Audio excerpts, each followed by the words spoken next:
Hey guys, here's a recipe for you might like. I call it the Mexican smash burger. And so I've got some flour tortillas. I got a quarter pound of ground beef that's in a ball. We're gonna cook it on the little gas one stove here using the charbroil little miniature double-sided grill.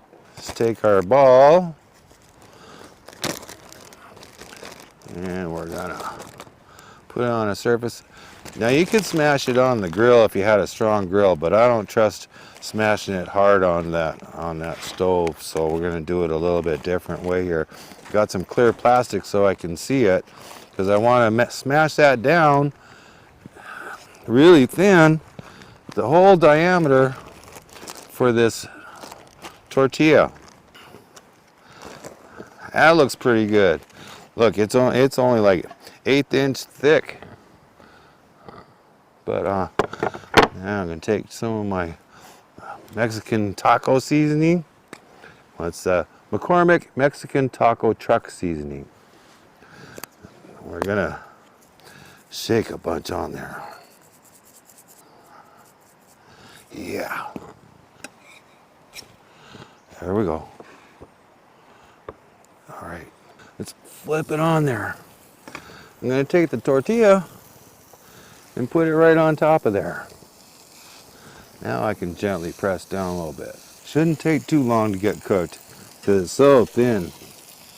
But we are only cooking one side, but it's gonna be fine, trust me.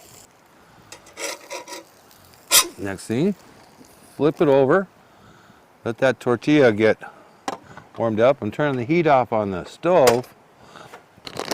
Now, I'm gonna put some cheese on there. Yeah. Lettuce.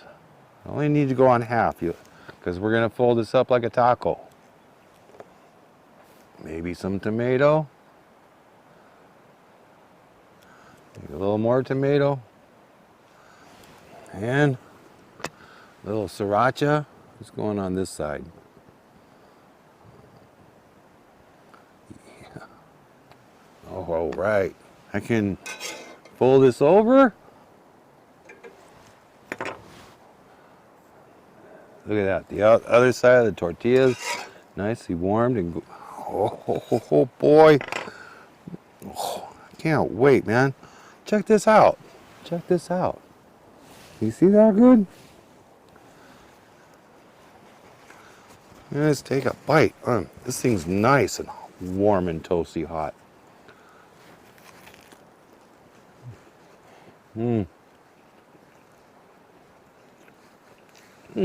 That's good. I gotta get me a beer to go with this. Man, I really like this. This is really, really good.